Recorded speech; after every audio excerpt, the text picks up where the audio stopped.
La parole est à Madame Nathalie Sarle. Monsieur le Président, Mesdames et Messieurs les ministres, chers collègues, ma question s'adresse à Madame la secrétaire d'État en charge des personnes handicapées. Le Premier ministre a réuni le 20 septembre dernier un comité interministériel du handicap sur le thème « Vivre avec un handicap au quotidien ». L'organisation de ce premier comité interministériel du quinquennat, dès le mois de septembre, a permis de rappeler que l'inclusion des personnes en situation de handicap est une priorité du quinquennat, qui devra alors être déclinée au sein de chaque ministère. Le Premier ministre a annoncé la revalorisation de l'allocation adulte handicapé dès 2018, conformément aux engagements présidentiels. Ainsi, l'AAH sera portée à 860 € dès le 1er novembre 2018, ce qui représente une hausse moyenne de 48 € mensuels pour 951 000 allocataires.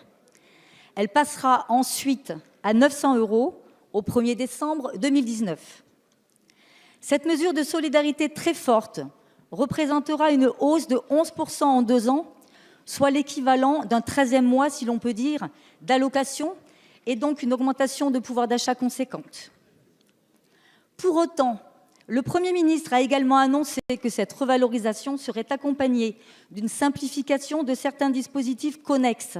Je pense notamment au complément de ressources et à la majoration pour la vie autonome. Et celle-ci génère beaucoup d'inquiétudes de la part des allocataires. Pouvez-vous nous éclairer, Madame la Ministre, sur le contenu de ces mesures, afin que nous puissions collectivement rassurer les associations intervenant dans le champ du handicap et surtout les allocataires? Je vous remercie. Merci Madame la députée. La parole est à Madame Sophie Cluzel, secrétaire d'État chargée des personnes handicapées.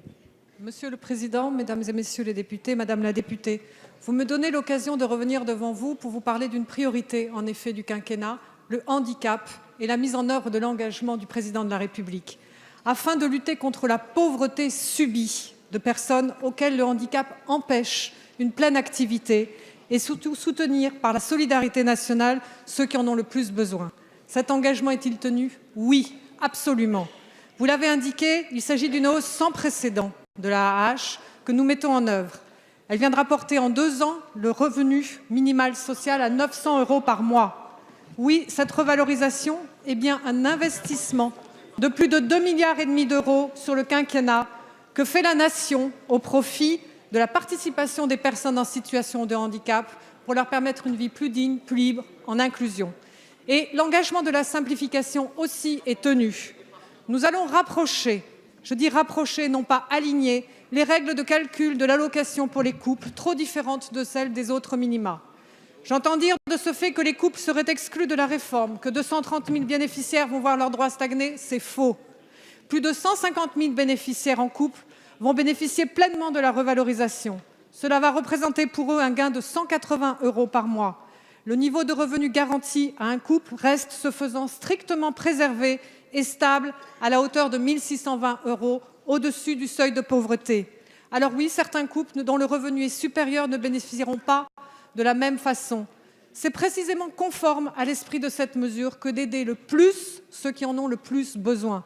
Nous simplifierons également, mais pas avant 2019, les 2 compléments de ressources. 2 objectifs prioritaires nous guideront: supprimer toute double évaluation et pour lesquels et flécher les financements pour ceux dont la charge de logement est le plus élevée. Toute projection sur les gagnants ou perdants de cette mesure relève de la spéculation et nous travaillerons ensemble avec les associations à ce sujet. Je vous remercie. Merci Madame la Ministre.